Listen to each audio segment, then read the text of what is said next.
मेरे चैनल पर बिहार के तमाम शिक्षक भाई बहनों का स्वागत है।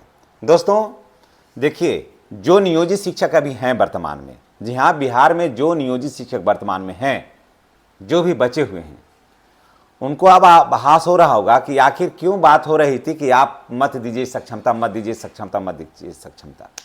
जिन लोगों ने नहीं दिया, जो नियोजित शिक्षक भाई बहनों ने नहीं दिया, वो सोच लीजिए कि आज वही सबसे बेहतर रह गए। दोस्तों 9 सदस्यीय कमेटी का गठन हुआ, ये आप भी जान रहे हैं। बैठकें हुई, 10 तारीख को भी बैठक हुई। 10 तारीख को बैठक हुई तो उसमें ये भी निर्णय नहीं हो पाया कि विद्यालय में सीनियर कौन और विद्यालय में सीनियर जूनियर कौन। सीनियरिटी और जूनियरिटी पर भी सवाल का भी हल नहीं हो पाया कि सीनियर कौन रहेगा भाई, जूनियर कौन होगा। आप बताइए कि 9 सदस्यीय आखिर कमेटी क्यों बनी थी। और कमेटी देखिए कितना गोलमोल कहती है। कमेटी कहती देती है घुमा के कि कमेटी ने इतने दिन में नियमावली का अध्ययन किया, नियमावली प्रधान शिक्षक का अध्ययन किया, उसके बाद बीपीएससी वाले का अध्ययन किया, उसके बाद विशिष्ट शिक्षकों का अध्ययन किया, प्रधान अध्यापक के नियमावली का अध्ययन किया। तो अच्छा, अध्ययन तो आप लोगों ने कर लिया नियमावली का। उसके बाद कमेटी ठोस निर्णय पर पहुंचती है कि नियमावली में सेवा निरंतरता ऐड नहीं है। समझ गए?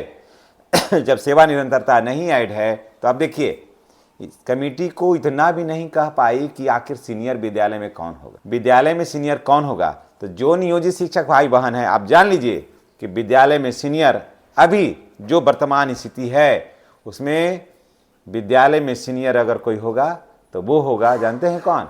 नियोजित शिक्षक। अब देखिए नियोजित शिक्षकों को कितना फायदा हो गया। अब वहां जो गए से तो देखिए नियोजित शिक्षकों को देखिए क्या फायदा हो गया कि नियोजित शिक्षकों को फायदा हो गया कि इनका सेवा निरंतरता बरकरार है, क्योंकि ऑलरेडी ये 20 साल से हैं, कोई 10 साल से हैं, है ना, कोई 15 साल से है ना विद्यालय में, तो इनका सेवा निरंतरता बहाल रह गया। एक विद्यालय में सीनियर रह गए, क्योंकि सबसे नियुक्ति तिथि जिनकी सबसे पहले है, नियुक्ति तिथि जिसकी सबसे पहले है विद्यालय में सीनियर वही है, तो विद्यालय में इनकी सीनियरिटी बरकरार रह गई। ठीक है, प्रमोशन ऑलरेडी नियोजित शिक्षकों को मिल रहा है।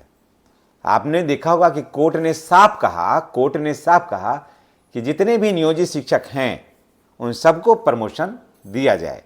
तो जितने भी नियोजित शिक्षक हैं और स्नातक किए हुए हैं उनको प्रमोशन होगा। और एक चीज और भी जान जाइए कि कालबद्ध प्रोन्नति में स्नातक की जरूरत नहीं है, इसलिए जो भी नियोजित शिक्षक हैं वो अगर इंटर ही किए हुए हैं, अगर इंटर ही है उनका क्वालिफिकेशन, तो उनको भी कालबद्ध प्रोन्नति होगी और वो उसी पद पर, जी हाँ, वो उसी पद पर काम करेंगे, लेकिन पद जो है ना वो प्रोन्नत हो जाएगा।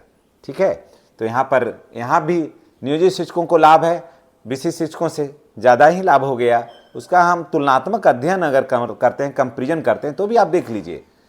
और वेतन संरक्षण की मांग पर ही खुश था, विशिष्ट शिक्षक वाले भाई बहन लोग खुश थे कि वेतन संरक्षण मिला जाए। तो देखिए वेतन संरक्षण मिल सकता है कि जितना यहाँ पर मिल रहा था उतना आपको मिलेगा, ये बात सही है, मिल जाएगा ये। लेकिन दोस्तों सीनियरिटी पर सरकार चुप है। सीनियरिटी पर सरकार चुप हो गई और सेवा निरंतरता पर सरकार चुप हो गई। और कमेटी को तो सेवा निरंतरता पर एक शब्द बोलने का अधिकार ही नहीं रहा। समझ गए? उस तो हिम्मत ही नहीं जुटा पाई कि ये भी कमेटी कहती, जरा सोच लीजिए, कमेटी ये भी कहती कि सेवा निरंतरता विशिष्ट शिक्षकों को मिल सकता है लेकिन फैसला सरकार करेगी। इतना तो कह सकती थी कमेटी, है ना, कि सेवा निरंतरता विशिष्ट शिक्षकों को मिल सकता है क्योंकि उन्होंने 20 वर्षों तक विद्यालय में इतना बेहतर सेवा दिया है और सक्षमता पास करके विशिष्ट शिक्षक बने हैं, इसलिए विशिष्ट शिक्षकों को मेरे हिसाब से सेवा निरंतरता दिया जा सकता है, लेकिन शेष निर्णय सरकार देगी।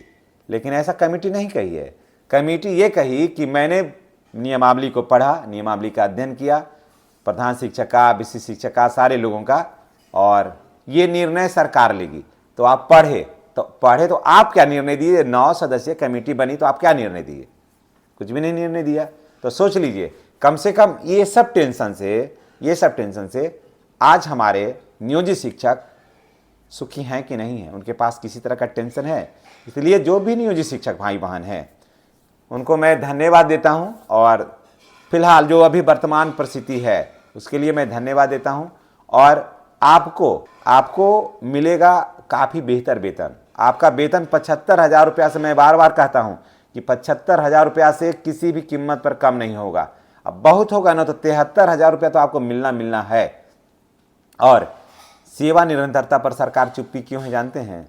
क्योंकि नियमावली में नहीं है। और सेवा निरंतरता अगर सरकार देती है तो विशिष्ट शिक्षकों को भी उतना पेमेंट देना होगा। सरकार सोची थी, देखिए सरकार कैसे सोची थी, सरकार सोची थी ना कि ऐसा करेंगे ना तो सारे शिक्षक जो हैं वो विशिष्ट शिक्षक बन जाएंगे, सारे शिक्षक विशिष्ट शिक्षक बन जाएंगे, क्योंकि राजकर्मी का हवा खड़ा करेंगे और शिक्षक इस झांसे में आएंगे और सब चल जाएंगे। लेकिन शिक्षक इस चाल को पकड़ लिए। मैं तमाम जो भी सीनियर शिक्षक हैं मैं उनको धन्यवाद देता हूं, मैं अपने तमाम भाई बहनों का धन्यवाद देता हूं। और फिर इस मुद्दे को भी हम लोगों ने पकड़ लिया और कई चैनलों के माध्यम से जो नियोजित शिक्षकों से संबंधित चैनल न्यूज को बनाते हैं उन सारे ने इन मुद्दे को उठाया और परिणाम क्या हुआ ना कि शिक्षक ठहर गए। अब आप देख लीजिएगा, जी हाँ आप देख लीजिएगा, जो सक्षमता 4 में एग्जाम दिए हैं रिजल्ट आ भी जाएगा ना दोस्तों तो काउंसलिंग करवाने ये लोग नहीं जाएंगे। आप देख लीजिएगा, नहीं करवाएंगे काउंसलिंग, समझ गए।